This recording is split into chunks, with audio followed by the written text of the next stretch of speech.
నెల్లూరు జిల్లా కోవూరు మండలం వైఎస్ఆర్సీపీ పార్టీ కార్యాలయంలో జిల్లా రైతు సమస్యలపై వైఎస్ఆర్సీపీ జిల్లా రైతు విభాగ అధ్యక్షుడు శివని నరసింహుల్ రెడ్డి అధ్యక్షతన మీడియా సమావేశం నిర్వహించడం జరిగింది.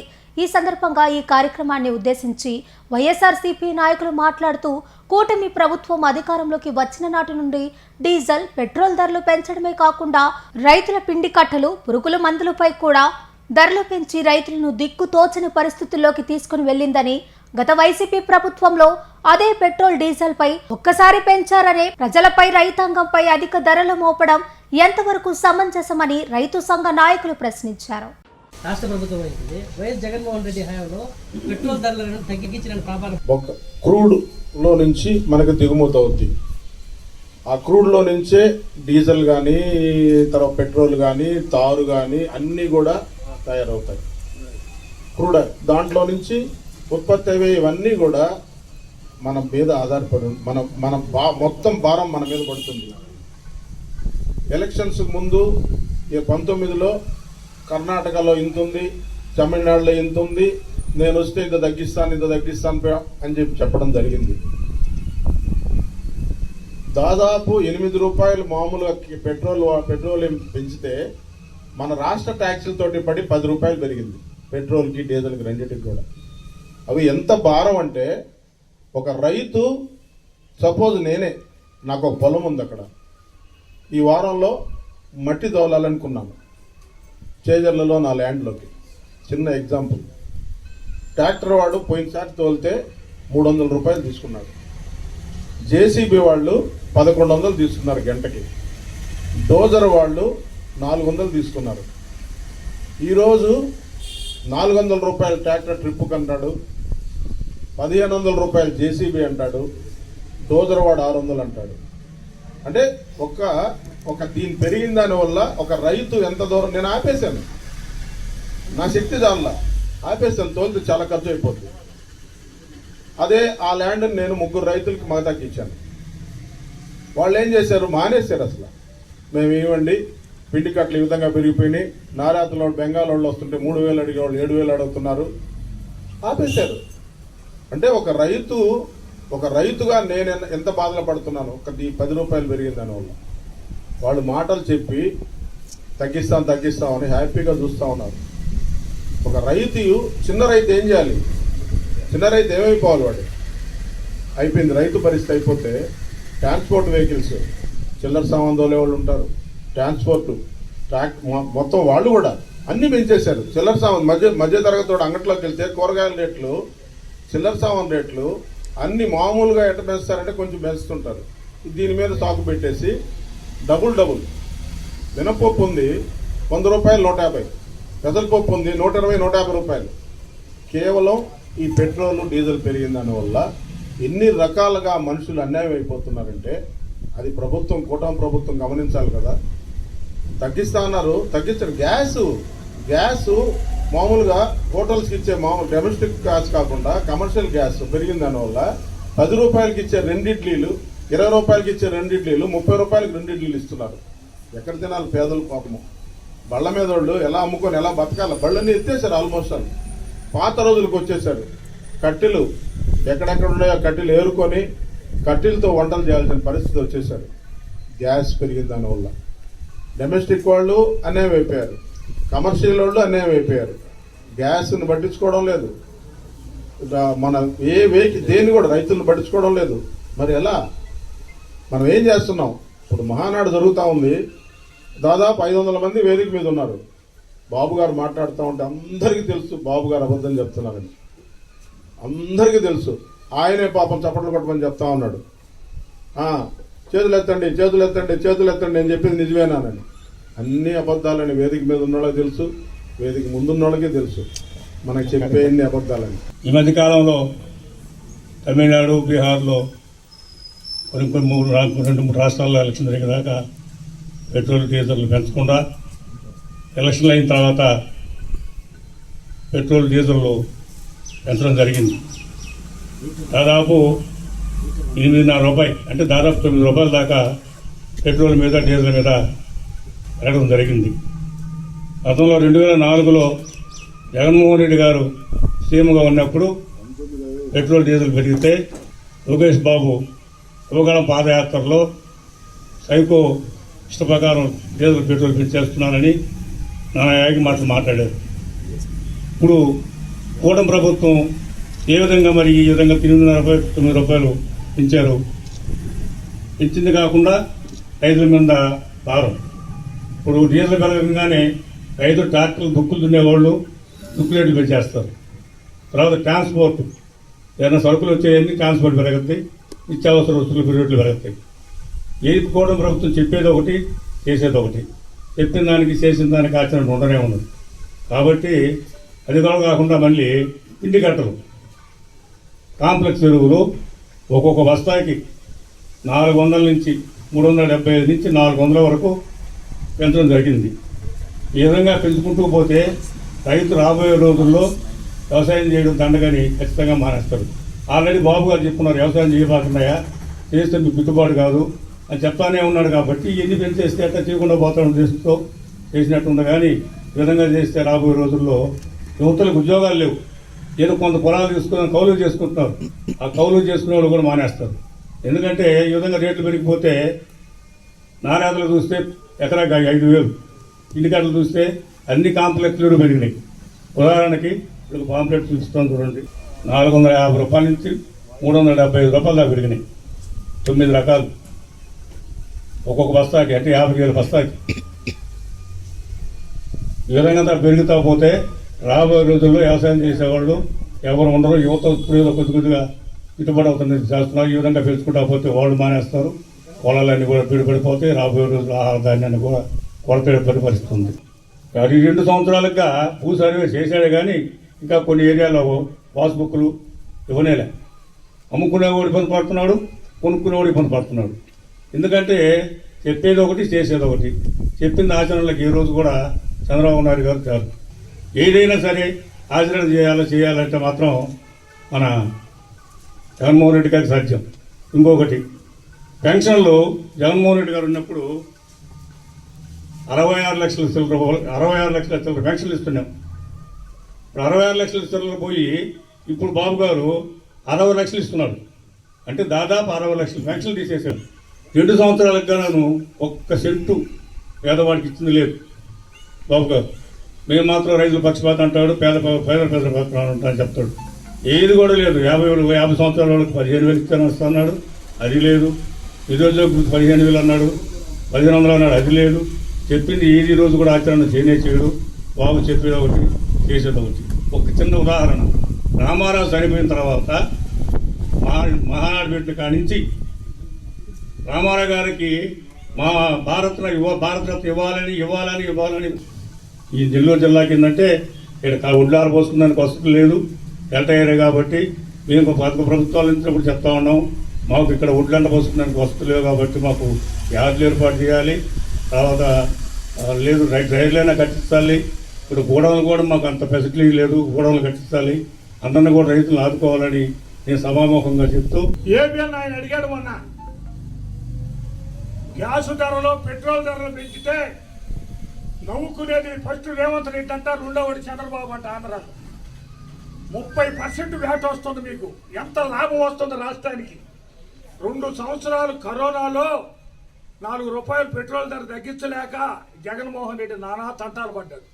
మీరు పోయి పెట్రోల్ బంకులు కాదు సెల్ఫీలు తీసుకొని మేము వస్తే తగ్గిస్తాం, ఎరగదేస్తాం అన్నారు. ఇవాళ 8 పెరిగింది. డైరెక్ట్ మీ పత్రికే ఏబిఎన్ ఆయనే చెప్పాడు, 30% 31% వ్యాట్ పెరిగింది రాష్ట్రానికి, 10% తగ్గించవచ్చు మీరు పెట్రోల్ డీజిల్ మీద అని చెప్తే మీరేం నిద్రపోతుండారా? మీ కూటమి ఎమ్మెల్యేలు జల్సాలు చేసుకుంటున్నారా అని ఈ సభాముఖంగా అడుగుతున్నా నేను. ఏం చేస్తున్నారు?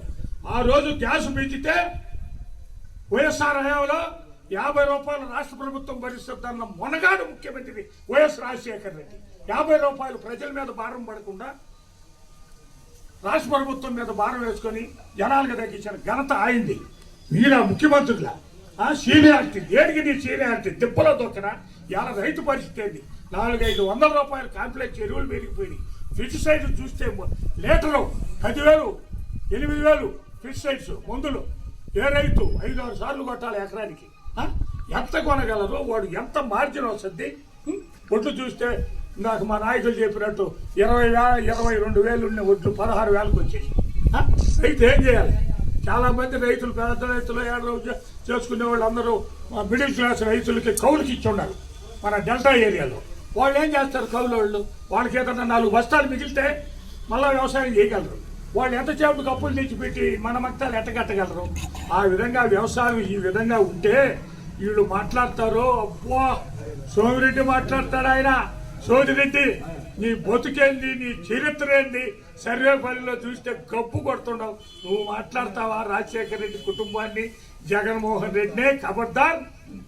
ఏమన్నా అర్థం ఉందా నువ్వు మాట్లాడటం? మనిషికి ఇవాళ రైతుల పరిస్థితి చూడు ఏ విధంగా ఉందో. కాలువలు తీయకుండానే బిల్లులు చేసుకున్నావు. అందరూ కూటమి ఎమ్మెల్యేలు ఎక్కడ పూడికి తీతలు తీసిందో లేదు. ఏడో మెయిన్ రోడ్డు అమ్మని తీసుకొని ఒక ఫోటో పెట్టుకొని వాళ్ళ ప్రైవేట్ ఇంజనీర్లతో ఎస్టిమేషన్లు ఇచ్చి ఇంజనీర్లకు పంపించి బిల్లులు చేసుకున్న ఘనత మీది. జగన్మోహన్ రెడ్డి చేశాడు ఆ తప్పు. ఇవాళైనా రైతుల గురించి, రైతు అంటే ఎప్పుడు ఆయన చెప్తాడు అన్నం ఎవరు తినమన్నారు, నిన్న క్యాన్సర్ వస్తుందని చెప్తాడు ముఖ్యమంత్రి. అన్నం ఎవరు తినమన్నాడు నిన్ను? ఎంతమంది అన్నం తినుకుంటే బతకాలం నాయన మనం పేదవాళ్ళం, మధ్య తరగతి వాళ్ళు. మనం ఏమి ఇవాళ ఫ్రూట్ సాలిడ్లో ఇది శక్తి ఉందా? మనకి యాడ్ నుంచి వస్తాయి డబ్బులు. ఒక్కరో ఉన్న జ్ఞానం ఉందా నీకు? అది కాదు. అందువల్లే ఆ ఎన్టీ రామారావు ఏ మనసులో దర్శించిన ఆయన వీడు మళ్ళా మహానాడు ఎత్తడం నాకు ఇష్టం లేదని చెప్పి అతను ఏ దాంట్లోనూ మోడీకి చెప్పి ఆపించగలిగాడు. వాస్తవంగా ఈ ఎమ్మెల్యేలో ఈయన దొరువులు చూశాడు ఆయన మహానుభావుడు. ఏడున్నాడు ఎన్టీ రామారావు? ఆయన నిజంగా మహానుభావుడే. అతను వీళ్ళ వారవలేని తనాలు, వీళ్ళ గందరగోళాలు చూసి నోరు మూసుకొని రా చాలు గప్పు కొట్టిస్తున్నారు నా బొమ్మ పెట్టుకొని. మొన్న మాట్లాడుతున్నాడు ఒక పెన్షన్ సభలో చంద్రబాబు నాయుడు గారు, 23 నెలల్లో నేను ఒక్క రూపాయి కూడా కరెంటు పెంచలా, ఈ మిగతా 3 సంవత్సరాలు కూడా ఒక్క రూపాయి కూడా కరెంటు పెంచను. మీరందరూ గుండెల మీద చేసుకుని చెప్పండి, వెనకున్న వాళ్ళు మీరు కరెంటు బిల్లు పెంచలేదా? 23 నెలల్లో 23,000 కోట్లు కరెంటు బిల్లు పెరిగింది. అదాని మీటర్లతోటి సిమ్ మన ఫోన్లో లాగా. ఫోన్లో మనం 1000 రూపాయలు వేసుకున్నామా అయిపోయిందా, ఇక మళ్ళీ రీఛార్జ్ చేసుకోవాలి. అట్లే కరెంటు బిల్లు ఎంత ఘోరంగా తయారవుతుంటే రేపు పాపం సిమ్ వేసుకునే వాళ్ళు ఎంతమంది ఉంటారు, రీఛార్జ్ చేసుకునే వాళ్ళు ఎంతమంది ఉంటారు, చిన్న చిన్న కుటుంబాలు. ఈరోజు మనం 1000 రూపాయలు ఇంట్లో కరెంటు బిల్లు మనకు 3000 వస్తుంది నెలకి. నాకు అనుకోండి 4000 రీఛార్జ్ చేసుకుంటాను. కరెక్ట్గా మనం ఉండమో లేమో తెలుసో తెలీదో కరెంటు పోద్ది అంతే. అంత ఘోరంగా అదాని మీటర్లో రీఛార్జ్ తొందరగా పెట్టబోతున్నాడు. ప్రస్తుతానికి అన్ని గవర్నమెంట్ ఆఫీసుల్లో పెడుతున్నారంట, ఆ తర్వాత మన ఎత్తినేస్తారంట. ఇప్పుడు కొత్త రకాలు తీసుకొస్తా ఉన్నప్పుడు రైతులకి యాప్లు పెడితే యాప్ల్లో ఎప్పుడప్పుడు కావాల్సిన పిండి కట్టు ఇప్పుడే బుక్ చేసుకుంటే అప్పుడు అందిస్తాడంట. ఇదేమన్నా జరిగే విషయమా? రైతు డబ్బులు ఎత్తుకొని ఆ రోజు కట్టెత్తుకోబోయేవాడిని నువ్వు యాప్ పెట్టుకో. వీళ్ళలో ఎంతమంది 90 మంది చదువు సంధ్య లేని వాళ్ళని పెట్టుకొని యాప్లు పెట్టుకోండి అని చెప్పి టెక్నికల్ వ్యవసాయం. ఎంత పుస్తకం చూసి చదువు చెప్పినట్టే వంట చేసినట్టే ఉంది కానీ పొచ్చులు గడికి వంట చేసినట్టు లేదు.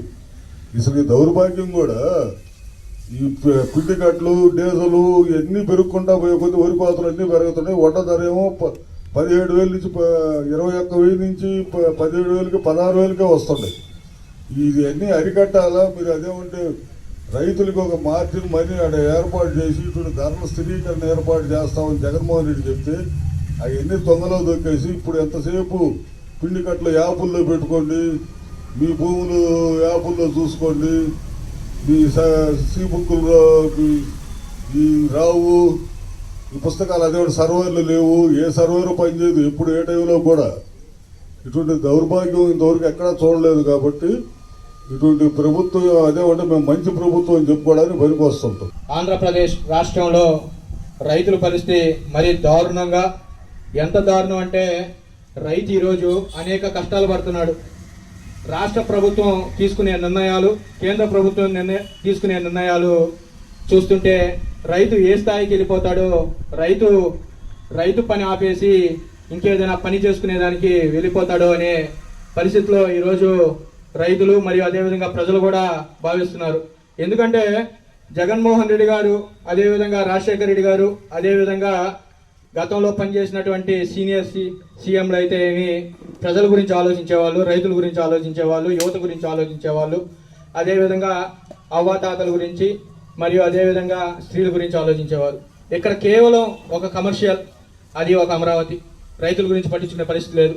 ఎందుకంటే జగన్మోహన్ రెడ్డి గారు 2 సంవత్సరాలు కరోనా వచ్చి రాష్ట్రాలే కాకుండా ప్రపంచాలు మొత్తం దిగ్భ్రాంతికి గురైపోతే, వ్యవస్థ మొత్తం ఆగిపోతే, ఎక్కడ కూడా రాష్ట్రం మీద కానీ ప్రజల మీద కానీ భారం చూపకుండా రాష్ట్రమే భరించే విధంగా జగన్మోహన్ రెడ్డి గారి పరిపాలన అందిస్తే, ఇక్కడేమో ఇందాక మా పెద్దలు నరసింహరెడ్డి గారు, రాధాకృష్ణారెడ్డి గారు, ప్రసాద్ రెడ్డి గారు చెప్పినట్టు పెట్రోల్ ధరని మరియు అదేవిధంగా డీజిల్ ధరని ఆకాశానికి పెంచేసి, ఏ రాష్ట్రంలో లేని విధంగా ఒక ఆంధ్రప్రదేశ్ రాష్ట్రంలోనే ఆకాశానికి పెంచి రైతుల మీద, ప్రత్యేకంగా రైతుల మీద భారం పడుతుంది. ఎందుకు రైతుల మీద భారం పడుతుందంటే, రైతు పొలంలో దిగినప్పటి నుంచి యంత్రాలతో పని అయిపోయింది.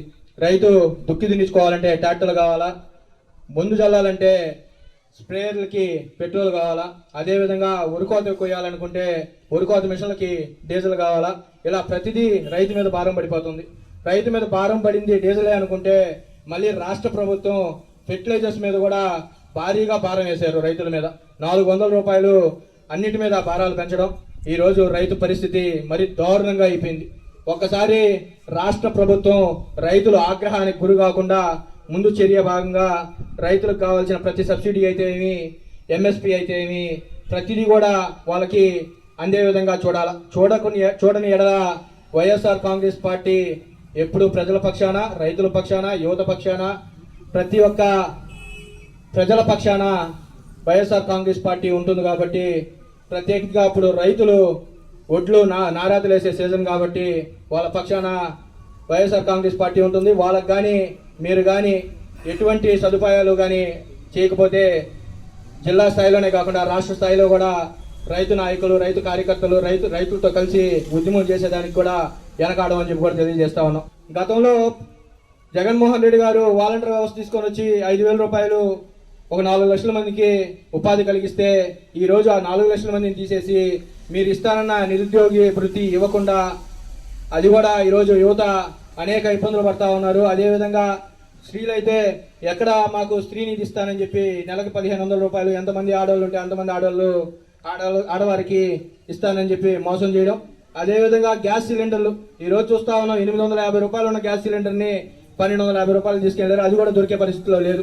ఉచితంగా 3 సిలిండర్లు ఇస్తా అన్నారు. 3 సిలిండర్లు కాదు కదా, అప్పుడెప్పుడో ఎన్టీఆర్ గారు పెట్టిన దీపం పథకం కింద ఇస్తామని చెప్పి చెప్తా ఉన్నారు. వీళ్ళు ఎంతసేపటికి రాష్ట్రంలో ఏం పరిపాలన చేసుకుంటున్నారు అంటే, పండగ వాతావరణం, పసుపు పండగ, లేదంటే ఎన్డీఏ పండగ, లేదంటే వాళ్ళ సొంత పండగ. అంతేగాని రాష్ట్రంలో ప్రజలు ఏ విధమైపోయినా మాకు సంబంధం లేదు, మా పార్టీ బాగుంటే చాలు, మేం బాగుంటే చాలు అనే పరిపాలనని ఈరోజు కొనసాగిస్తా ఉన్నారు.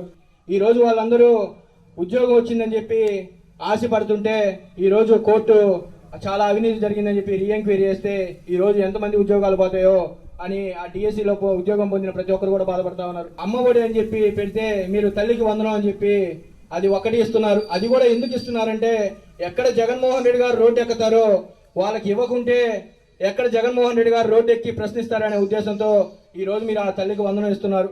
అదేవిధంగా ఒక పెన్షన్ ప్రక్రియ, గతంలో పెన్షన్ ప్రక్రియ వాలంటీర్ వ్యవస్థ ద్వారా ఇస్తుంటే, ఈ రోజు ఆ వాలంటీర్ వ్యవస్థ తీసేసి ఒక పెన్షన్ ఇచ్చేదానికి సీఎం గారు 2 కోట్లు ఖర్చు పెడతా ఉన్నారు.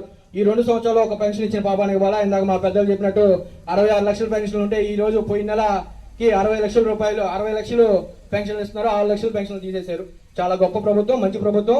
ఇట్లాంటి పరిపాలన 2024లో అధికారంలో వచ్చిన తర్వాత, అధికారంలో జూన్ 4వ తేదీ అధికారం చేపట్టిన తర్వాత ఈ రోజు దాకా 2 సంవత్సరాలు పూర్తవుతుంటే ప్రజల మీద అనేక బాదుడే కార్యక్రమాలు చేసింది, బాధతా ఉండేది చంద్రబాబు నాయుడు గారు. మరియు అదేవిధంగా వాళ్ళకి అనుబంధంగా ఉండే కొన్ని పార్టీలు, బీజేపీ అయితేమి, జనసేన అయితేమి. నేను మళ్ళీ చెప్తా ఉన్నా, రైతుల పక్షాన, రైతుల తరఫున చెప్తా ఉన్నా, రైతులకు వెంటనే వాళ్ళకి రావాల్సిన ఏదైనా సబ్సిడీలు అయితే ఏమి, వాళ్ళకి రావాల్సిన ఏదైనా మిషనరీ అయితే ఏమి సబ్సిడీ రూపాన ఇచ్చి వాళ్ళని ఆదుకోవాలా.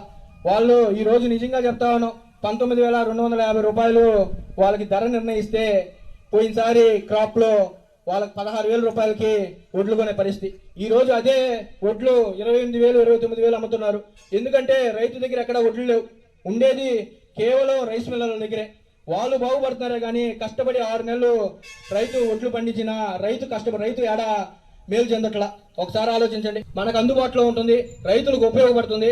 రైతులకి ఏ మాత్రం మంచి చేయాలన్నా ఈ 2 సంవత్సరాలు పూర్తయింది. ఇంక 3 సంవత్సరాల్లో ఆ 100 ఎకరాల్లో మీరు యాడ్లు అయితే ఏమి, కోల్డ్ స్టోరేజ్లు అయితే ఏమి, ఒడ్లు స్టాక్ చేసిన దానికి గోడాలకు అయితే ఏమి, రైతులకి ఉపయోగపడే విధంగా చేస్తారని చెప్పి కూడా, రైతులకి మేలు చేసే విధంగా కూడా చేస్తారని చెప్పి చెప్తా ఉన్నా. ఎందుకంటే ఇక్కడ రాష్ట్రంలో ఎమ్మెల్యేగా ప్రశాంత్ రెడ్డి గారు అయితే అక్కడ కేంద్రంలో ఎంపీ గారు వేమిరెడ్డి ప్రభాకర్ రెడ్డి గారు.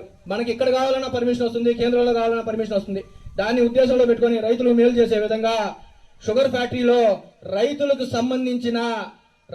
సంబంధించిన ప్రతి వస్తువు, ప్రతి యార్డు అక్కడే ఉండాలని కూడా తెలియజేసుకుంటూ, Pernati naturals, central avenue, first cross road, Magunta layout, Nellore.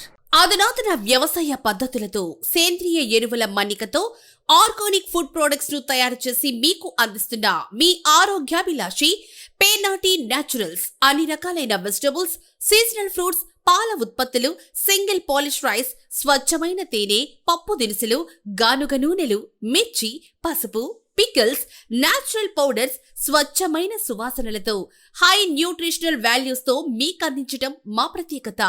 Pernati naturals కు విచ్చేయండి. ఆనందోత్సాహాలతో మీ ఆరోగ్యాన్ని పదిలపరచుకోండి.